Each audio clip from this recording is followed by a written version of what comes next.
મિત્રો, આજે આપણે વાત કરવાના છીએ સોલાર ઝાટકા કીટ સહાય યોજના વિશે, જેમાં 15,000 રૂપિયા સુધીની સહાય છે એ તમને મળવાપાત્ર છે. એમના ઓનલાઈન ફોર્મ ભરાવાના શરૂ થઈ ગયેલ છે. ઓનલાઈન ફોર્મ કેવી રીતે ભરવું એના વિશે સંપૂર્ણ માહિતી તમને આ વિડીયોની અંદર આપવાની છે, તો વિડીયોને પૂરો જોવા વિનંતી. જો તમને વિડીયો ગમે તો લાઈક કરજો, તમારા મિત્રો સુધી શેર કરજો અને ચેનલને સબસ્ક્રાઈબ કરી લેજો, જેથી આવી કોઈ પણ માહિતી આપ સુધી પહોંચતી રહે. તો ચાલો શરૂ કરીએ. મિત્રો, સૌપ્રથમ તો તમારે iKhedut.gujarat.gov.in નામની વેબસાઇટને ઓપન કરવાની છે. અહીંયા તમને યોજનાઓ એવું એક કોલમ જોવા મળશે. એના ઉપર તમે ક્લિક કરશો એટલે મિત્રો અહીં અલગ અલગ 4 પ્રકારની જે યોજનાઓ છે એ તમને જોવા મળશે. જેમાં આપણે વાત કરીશું ખેતીવાડીની યોજનાઓ માટે. અહીં ક્લિક કરો, એની સામે બ્લુ ક્લિક કરેલું છે, તો એના ઉપર આપણે ક્લિક કરશું. અહીં તમે જોશો કે ખેતરની ફરતે સોલાર ફેન્સિંગ બનાવવા માટે સોલાર પાવર યુનિટ એટલે કે કીટ ખરીદવા માટે નાણાકીય સહાય છે એ આપવા માટેની આ એક યોજના અમલમાં છે. હવે મિત્રો, અહીંયા સોલાર પાવર યુનિટ કીટ લખેલું છે એ ઓપ્શન ઉપર આપણે ક્લિક કરશું. તો અહીં મિત્રો તમે જોઈ શકો છો કે યોજના વિશે તમને માહિતી આપેલી છે. તો અહીં જે ફેન્સિંગ તારની યોજના છે એમાં રાજ્યના તમામ ખાતેદાર ખેડૂતોને વ્યક્તિગત ધોરણે જેમ કે કાંટાળી તારની વાડ બનાવવા માટે લાભ લીધેલો ન હોય તો સોલાર ફેન્સિંગ બનાવવા કુલ ખર્ચના 50% અથવા તો 15,000 રૂપિયા બેમાંથી જે પણ ઓછું હોય તે સહાય પેટે આપવામાં આવશે.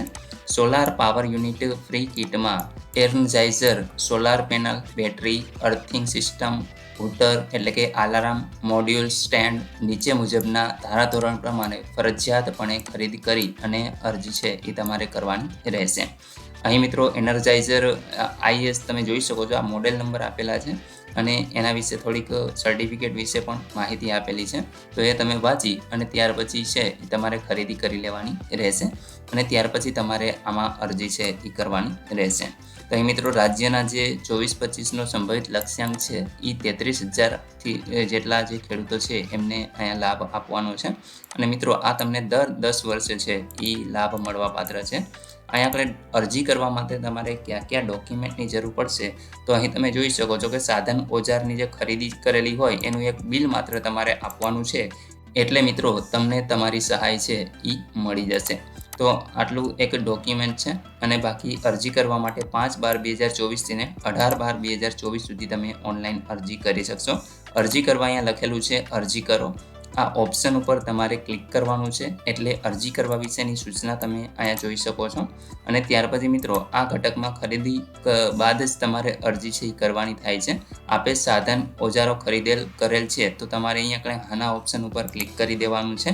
જેવું તમે હા ઓપ્શન ઉપર ક્લિક કરશો ત્યાર પછી અહીંયા આગળ તમને નીચે જોવા મળશે કે તમે જો રજિસ્ટર અરજદાર હોય તો હા સિલેક્ટ કરવાનું, અન્યથા ના સિલેક્ટ કરી આગળ વધવા ક્લિક કરો. આ ઓપ્શનને આપણે ક્લિક કરશું એટલે અરજી ફોર્મ ભરવા વિશેના તમામ કોલમો છે એ તમને જોવા મળશે. તો અહીં મિત્રો નવી અરજી કરવા ક્લિક કરો, આના ઉપર આપણે ક્લિક કરી દેશું. જેવું તમે ક્લિક કરશો એટલે અરજી ફોર્મ છે એ ઓપન થઈ જશે. અહીં તમે જોઈ શકો છો સૌપ્રથમ તમારે તમારી વિગત એટલે કે અરજદારની જે વિગત છે એ આપવાની થાય છે, જેમાં તમારું પૂરેપૂરું નામ, પિતાનું નામ, અટક, જાતિ, ત્યાર પછી મિત્રો લિંગ સ્ત્રી કે પુરુષ જે પણ હોય એ તમે અહીંયાથી પસંદ કરશો. ત્યાર પછી તમારો જિલ્લો જે પણ તમને લાગુ પડતો હોય એ તમારે સિલેક્ટ કરવાનો છે. એ જ રીતે તાલુકાનું લિસ્ટ જોવા મળશે એ તમારે સિલેક્ટ કરવાનું છે. અહીંથી તમારે તમારું ગામ છે એને સિલેક્ટ કરી લેવાનું રહેશે.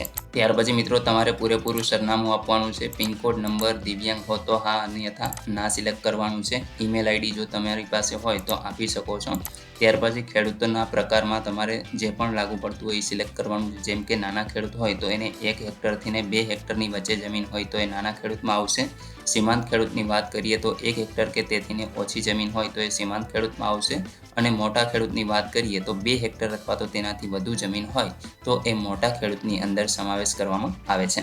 તો એ તમને જે પણ લાગુ પડતું હોય એ તમારે સિલેક્ટ કરવાનું છે. અહીંયા મિત્રો તમારે તમારો મોબાઈલ નંબર નાખવાનો છે, તમારો આધાર કાર્ડ નંબર અહીંયા ટિક માર્ક કરવાનું છે. આત્મા સહકારી મંડળી અને દૂધ ઉત્પાદન સહકારી મંડળી આમાંથી જો તમે સભ્ય હોય તો એમાં હા સિલેક્ટ કરવાનું, અન્યથા ના સિલેક્ટ કરવાનું રહેશે. ત્યાર પછી મિત્રો બેંકની વિગત આપવાની છે. IFSC કોડ નાખી બેંક ડિટેલ કરશો એટલે તમારી બેંકની જે અહીંયા આગળ નામ છે એ આવી જશે. અહીંયા તમારે જિલ્લો છે એ પસંદ કરવાનો રહેશે. બ્રાન્ચ અહીંયા તમારે સિલેક્ટ કરવાની છે. તમારો ખાતા નંબર, ફરી પાછો એ જ ખાતા નંબર તમારે અહીંયા લખવાનો છે. અહીંયા આગળ મિત્રો બેંકમાં જે પ્રમાણે નામ હોય એ પ્રમાણે ઇંગ્લિશમાં લખવાનું છે. અહીંયા આગળ અંગ્રેજીની અંદર તમારે સરનામું છે એ આપી દેવાનું છે. ત્યાર પછી જમીનની વિગત આપવાની છે. અહીંથી મિત્રો તમે રજિસ્ટર અરજદાર હોય તો એ અને ટ્રાઇબલ લેન્ડ ધરાવતા હોય તો એ સિલેક્ટ કરી લેવાનું રહેશે. જેવું તમે અહીંયા આગળ ઓપ્શન સિલેક્ટ કરશો એટલે મિત્રો અહીં તમે જોઈ શકો છો કે તમારો ખાતા નંબર છે એનું લિસ્ટ અહીંયા તમને જોવા મળશે. અત્યારે વેબસાઇટ છે એ થોડીક લોડ થવાના હિસાબે નથી દેખાડતા, બાકી અહીંયા આગળ છે એ તમને એ ડિટેલ છે એ જોવા મળી જશે. આપણે એક બે વખત ટ્રાય કરી અને જોઈ લઈએ જો બતાવે તો. બાકી તો મોટા ભાગે બતાવી જ દઈએ છીએ, પણ અત્યારે કોઈ એરર હોવાના હિસાબે એ નથી આવતું. તો આપણે મિત્રો અહીંયા આગળ જમીન રેકોર્ડ ધરાવું છું એ ઓપ્શનને સિલેક્ટ કરીશું એટલે તમારો જે ખાતા નંબર છે એનું લિસ્ટ તમને પૂરેપૂરું જોવા મળી જશે. જોઈ લઈએ આપણે હજી એક વખત ટ્રાય કરીને. તો અત્યારે મિત્રો નથી બતાવતા, કોઈ પણ કારણોસર એરર હોઈ શકે છે. બાકી જ્યારે પણ શરૂ થશે ત્યારે તમને અહીંયા લિસ્ટ બતાવશે અને સામે તમે જેવું ખાતા નંબર સિલેક્ટ કરશો એટલે એ ખાતાની અંદર જેટલા પણ સભ્ય અથવા તો ખાતેદારો હશે તો એ તમને અહીંયા આગળ જોવા મળશે. એમાંથી તમારે તમારું નામ છે એ સિલેક્ટ કરવાનું છે.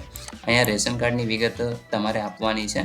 અન્ય વિગતોની અંદર આરટીઓ રજિસ્ટ્રેશન નંબર એટલે કે સેન્ટ્રલાઇઝર યુનિટ કોડ સિરિયલ ક્રમાંક છે તમારે અહીંયા આપવાનો છે. તમારા બિલનો નંબર તમારે આપવાનો છે અને જે પણ તારીખનું બિલ હોય એ તારીખ તમારે અહીં સિલેક્ટ કરવાની રહેશે.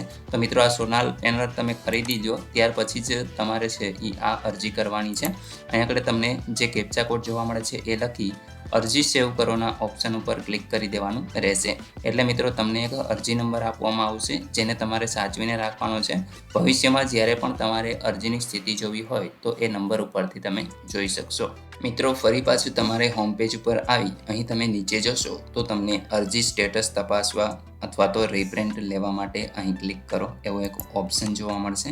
એના ઉપર તમારે ક્લિક કરવાનું છે. અહીં અરજી કયા પ્રકારની છે એ તમારે પસંદ કરવાનું છે. જેમ કે આપણે અન્ય યોજનાઓ તો એને સિલેક્ટ કરશું. ત્યાર પછી અરજીનો સ્ટેટસ કઈ રીતે તમે જોવા માંગો છો તો અરજી ક્રમાંક ઉપરથી કે રસીદ ક્રમાંક ઉપરથી આપણે જે મળે છે એ અરજી ક્રમાંક મળે છે તો એના ઉપર આપણે ક્લિક કરશું. અહીંયા તમને જે લાસ્ટમાં અરજી ક્રમાંક મળેલો છે એને એને અહીંયા આપણે લખશો. ત્યાર પછી આ જે કેપ્ચા તમને જોવા મળે છે એ લખશો. અહીંયા આપણે તમારા આધાર કાર્ડ અથવા તો મોબાઈલ નંબર બેમાંથી કોઈ પણ એકના છેલ્લા 4 આંકડા નાખવાના છે. અરજીનું સ્ટેટસ જોવું હોય તો આ ઓપ્શન ઉપર તમે ક્લિક કરશો એટલે અરજીનું સ્ટેટસ જોવા મળશે અને તમારે અરજીની પ્રિન્ટ લેવી હોય તો આ ઓપ્શન ઉપર તમે ક્લિક કરશો એટલે તમારી અરજીની પ્રિન્ટ છે એ તમે મેળવી શકશો. તો મિત્રો આશા રાખું છું કે અહીં ઓનલાઈન અરજી કરવાથી લઈ અને સ્ટેટસ ચેક કરવા વિશેની તમામ માહિતી મળી ગઈ છે. તેમ છતાં પણ કોઈ પ્રશ્ન હોય તો કોમેન્ટ દ્વારા પૂછી શકો છો. વિડીયોને લાઇક કરજો, તમારા મિત્રો સુધી શેર કરજો અને ચેનલને સબસ્ક્રાઇબ કરી લેજો જેથી આવી કોઈ પણ માહિતી આપ સુધી પહોંચતી રહે. વિડીયો જોવા બદલ આપનો ખૂબ ખૂબ આભાર. મળીએ એક નવા વિડીયો સાથે. ત્યાં સુધી જય હિન્દ.